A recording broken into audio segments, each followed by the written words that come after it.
जब ये इरादा हुआ कि जमीन की मिट्टी से एक इंसान बनाया जाए और उसी जमीन पे वो रहे, खाए पिए और इम्तिहान दे के जन्नत या दोज़ख के काबिल बन जाए, तो जमीन से मिट्टी को उठाया गया और उस जमीन पे जो पहले से मखलूकात मौजूद थी, जिनमें नसाम, नकेब, जिन्नात, वहाला और खीफ वगैरह, उनसे ये कहा गया कि वो महदूद हो जाएं, अपने काम रात को अंजाम दें और दिन में इसी जमीन में छुप जाएं। तो इस बात पे जिन्नात में बगावत हो गई और कबीला अज़ाज़ील और कबीला जाफर और कबीला कुबैरा के बीच में इख्तिलाफात ऐसे बढ़ने लगे कि बिलाखिर अल्लाह ने अज़ाज़ील से कहा कि जाओ फरिश्तों की फौज लेके इस जमीन पे जिन्नात से मुकाबला करो। और अल्लाह के हुक्म से अज़ाज़ील अपने साथ लाखों फरिश्तों की फौज लेके गया और हर फरिश्ते के कंधों पे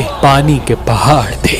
उस दौर जमीन पे पानी मौजूद न था और तभी जिन्नात की ताकत उरूज पे थी। बस जमीन पे पानी को बरसाया गया और आग से बने हुए जिन तड़पने लगे और ये हुक्म नाफिज हुआ कि वो महदूद हो जाएं। इस जमीन पे आज के बाद सिर्फ जिन्नात का राज न होगा। और यूं कुछ तड़पने लगे, कुछ मरने लगे, कुछ रोने लगे और बिलाखिर फरिश्तों ने फतह हासिल की और जिन्नात को शिकस्त मिल गई।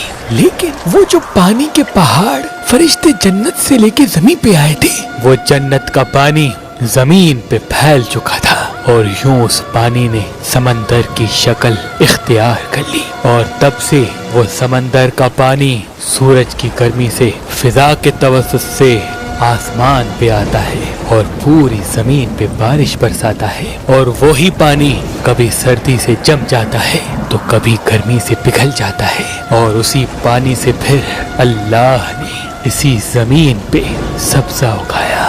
जमीन पे फूल महकने लगे, सब्जियां उगने लगी, अनाज उभरने लगे और धीरे धीरे ये जमीन जो पहले एक बंजर जमीन थी वो जन्नत की मिसल लगने लगी।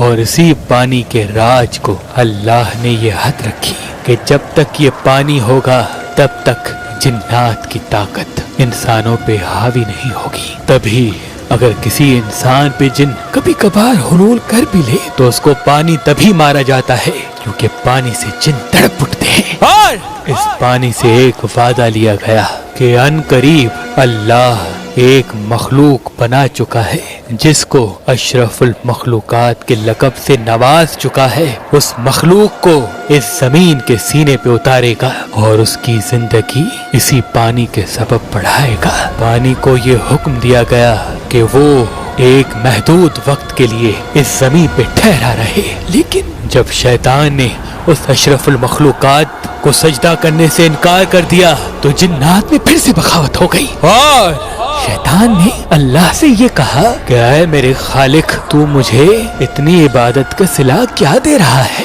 अल्लाह ने कहा, ऐ अज़ाज़ील, मांग, क्या मांगता है? उसने कहा, मुझे इतनी मुद्दत दे और मेरी कौम को इतनी ताकत दे कि मैं इसको गुमराह कर सकूं। तो अल्लाह ने कहा, जा तू भी इस जमीन पे अपने कबाइल के साथ रह और कोशिशें करता रहे। जो मेरे नेक बंदे होंगे वो कभी तेरी पकड़ में नहीं आएंगे। तो शैतान ने कहा, ऐ मेरे अल्लाह, मैं जमीन पे रहूं तो सही, लेकिन हमारा जमीन पे रहना महाल है क्योंकि वहाँ पानी बसता है और हम आग के बने हुए हैं। हमारा वहाँ कोई बस नहीं चलता और हमारी कौम वहाँ हकीर सी लगती है। और फिर अल्लाह ने फरिश्तों से कहा कि जाओ नमक के पहाड़ उठाओ और जो जमीन पे पानी मौजूद है उसमें डाल दो ताकि जमीन का पानी जो ठहरा है वो नमकीन हो जाए। और इस पानी के कड़वे होने की वजह से जिन्नात भी इस जमीन पे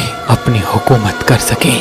और फिर ये कहा गया कि ऐ अज़ाज़ील, सुन ले, जो पानी समंदर में है उसके कड़वे होने की वजह से तेरी ताकत में कोई किल्लत नहीं आएगी, लेकिन जब ये पानी इस नमक से अलग होकर आसमान में बादल बनेगा और बादलों से बरसेगा, उसकी बूंद बूंद में वो शिफा होगी जो तेरी ताकत को हकीर बनाएगी। इमाम अली अलैहिस्सलाम ने फरमाया, अगर किसी इंसान पे किसी बुरे जिन का असर हो जाए तो वो برسات کا پانی اس مریض پہ چھڑکے تو اللہ کے کرم سے برے سے برا جن بھی بہت تکلیف دیکھے گا اور انسان سے دور ہو جائے گا، انسان سے دور ہو جائے گا، دور ہو جائے گا۔ اگر پڑھی لکھی لڑکی چاہیے یا گاؤں دیہات کی، یا آپ طلاق یافتہ ہیں اور دوسری شادی کرنا چاہتے ہیں، اب پریشان ہونے کی کوئی ضرورت نہیں۔ اللہ کے کرم سے ہمارے پاس پاکستان سے باہر اور پاکستان میں بھی مختلف مسلک اور مذہب کے رشتے موجود ہیں۔ تو ابھی ہماری ویب سائٹ مہربان.com پہ آئیں، شادی کا فارم فل کریں